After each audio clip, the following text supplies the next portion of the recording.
বাৎসরিক মহারণের উৎসবে APJ Abdul Kalam Challenger mini football টুর্নামেন্টের তৃতীয় কোয়ার্টার ফাইনাল ম্যাচ টাইব্রেকারে গড়িয়েছে।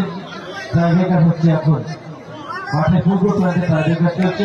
প্রথম shot Akhtar, new star Krishnanagar প্রথম শট নিচ্ছে।